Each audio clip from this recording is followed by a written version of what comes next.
19-20, le rendez-vous. Rendez-vous extérieur, Avignon, festival. Ce retour plateau Festival d'Avignon pour ce 3e direct en public et en direct donc dans la cour du musée Calvé. Et surtout n'allez pas voir ce spectacle, c'est un spectacle révolutionnaire. Les gens sortent et veulent faire tout brûler. Regardez, un spectateur ce matin même a soulevé un pavé ici place de l'Horloge.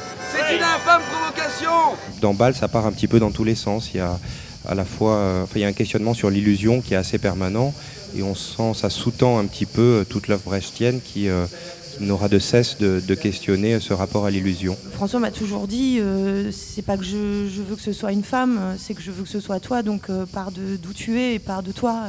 Donc voilà, pars avec ton idée de la démesure et du désir et de la jouissance. François Orsoni.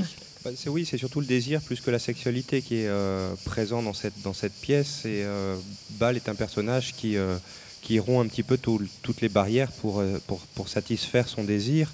Donc ça, c'est quelque chose qui est partageable et par les hommes et par les femmes. Si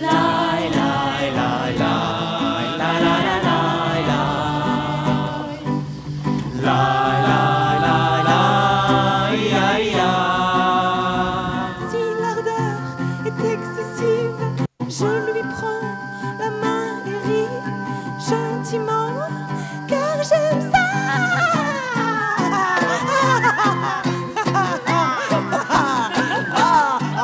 Bien le beau jour, nous sommes Volpone, on est au théâtre de la Luna, tous les jours à 14h25. Volpone. Il y a des gens qui crient ou qui ne sont pas contents ou qui partent.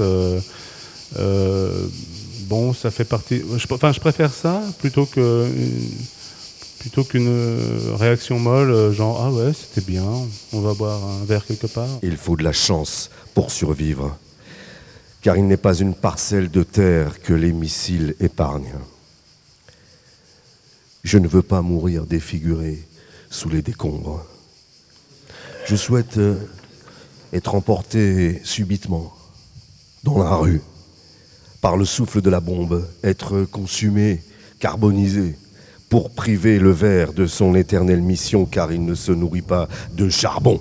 C'est tellement réducteur de réduire un poète simplement juste au territoire, je dirais, du palestinien, du politique, de la poésie. C'est un poète universel qui apporte des choses, je veux dire, à l'histoire de la poésie, à notre histoire. On vous entend grogner, faire des inspirations à travers les muqueuses très bruyantes.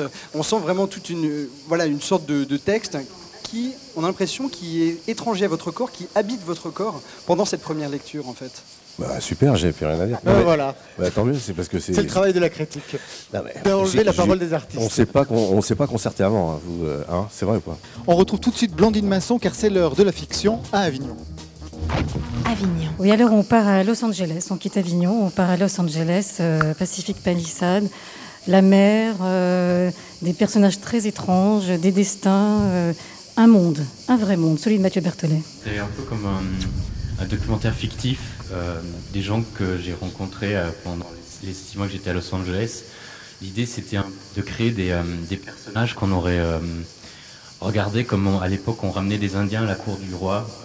Donc j'aurais ramené des Angelins typiques, des Américains typiques, et puis on les aurait mis dans une vitrine, et c'est ces textes-là qu'ils auraient dit ou ces pensées-là qu'ils auraient eues.